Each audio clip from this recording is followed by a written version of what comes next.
Evolusi COVID. COVID dikembangkan oleh IT Governance Institute yang merupakan bagian dari Information System Audit and Control Association atau ISACA. COVID memberikan panduan berorientasi pada bisnis, dan itu diharapkan pada penggunaan panduan ini dengan sebaik-baiknya. COVID merupakan framework untuk membangun tata kelola TI dengan mengacu pada framework COVID. Suatu organisasi akan dapat mempraktikkan tata kelola TI dalam mencapai tujuan tata kelola TI, mengintegrasikan secara optimal dari proses perencanaan dan pengorganisasian, pengimplementasian, dukungan, dan proses pemantauan kinerja TI. COVID adalah metode standar yang dapat memberikan kerangka dasar dalam menciptakan sebuah TI yang sesuai dengan keinginan organisasi.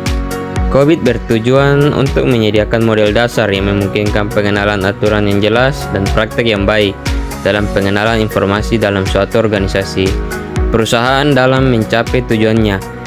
Control Objective for Information and Related Technology adalah seperangkat dokumentasi good practice untuk tata kelola TI yang dapat membantu auditor, manajemen, dan pengguna untuk menjembatani antara risiko bisnis, kebutuhan kontrol, dan masalah teknis. Control Objectives for Information and Related Technology atau COVID merupakan model yang dirancang untuk mengendalikan fungsi IT, dikembangkan oleh orang-orang dengan latar belakang auditor. Auditor ini tergabung dalam Information System Audit and Control Foundation atau ISAC. Versi kerangka kerja COVID yang pernah ada memiliki karakteristik yang berbeda-beda. COVID memungkinkan pengembangan kebijakan yang jelas dan praktik yang baik bagaimana TI mengontrol seluruh organisasi COVID, menekankan kepatuhan terhadap peraturan, membantu organisasi untuk meningkatkan nilai yang diperoleh dari IT. Jika membandingkan antara COVID-41 dan 5, maka hal yang membedakan secara mendasar adalah cara atau sudut pandang terkait proses tata kelola IT atau IT governance. Ini adalah perkembangan COVID dari tahun ke tahun, mulai dari awal terbentuknya COVID yaitu 1996 COVID-1 hingga COVID 2019. COVID-1 itu meliputi audit, COVID-2 meliputi kontrol, COVID-3 manajemen, COVID-4 IT governance, COVID-5 governance on enterprise IT, yang terakhir COVID 2019 yaitu enterprise Governance of Information and Technology. Yang kedua yaitu COVID 4.1 versus COVID 5. Pada COVID 4.5 yang dirilis sebelumnya, fokus area hanya pada Departemen IT yang bertanggung jawab terhadap proses tata kelola IT di organisasi. Pada COVID 5 sudah menyentuh banyak area di organisasi.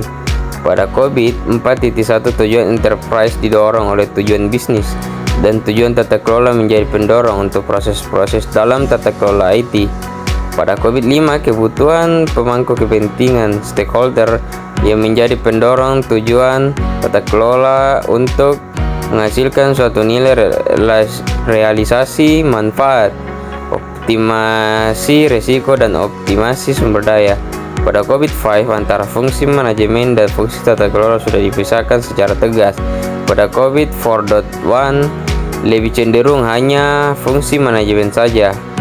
Yang ketiga yaitu dampak perubahan COVID-5. Beberapa perubahan COVID besar pada konten yang ada dalam COVID-5 dan berdampak dalam proses implementasi Governance of Enterprise IT atau GIT. Antaranya adalah sebagai berikut, yaitu prinsip-prinsip GIT yang baru, peningkatan fokus pada enable, model proses acuan yang baru, beberapa proses baru dan modifikasi proses, praktik-praktik dan aktivitas, tujuan dan metrik-metrik ukuran, input dan output, diagram RACI, dan yang terakhir model kapabilitas, kemampuan proses dan penilaian. Selanjutnya yaitu pembahasan tentang COVID 2019 yang merupakan kerangka kerja framework untuk tata kelola dan manajemen teknologi informasi, dikembangkan oleh ISACA sebagai perkembangan dari COVID-5 yang sebelumnya dari 2012. Dirancang agar lebih fleksibel, modular, dan mudah disesuaikan dengan kebutuhan organisasi. Berfokus pada pencapaian tujuan strategis organisasi, melalui TI. Adapun komponen utama COVID 2019 yaitu yang pertama, prinsip tata kelola dan manajemen. Yang kedua, tujuan tata kelola dan manajemen. Yang ketiga yaitu desain atau desain faktor. Yang keempat, area fokus, yaitu fokus areanya. Yang kelima yaitu komponen sistem tata kelola. Dan yang keenam yaitu model kinerja atau performance management. Dan ada juga dampak implementasi COVID 2019, yaitu meningkatkan efektivitas tata kelola TI dalam organisasi, menyelaraskan strategi bisnis dan TI secara lebih baik, memudahkan organisasi mengelola risiko TI, dan kepatuhan regulasi.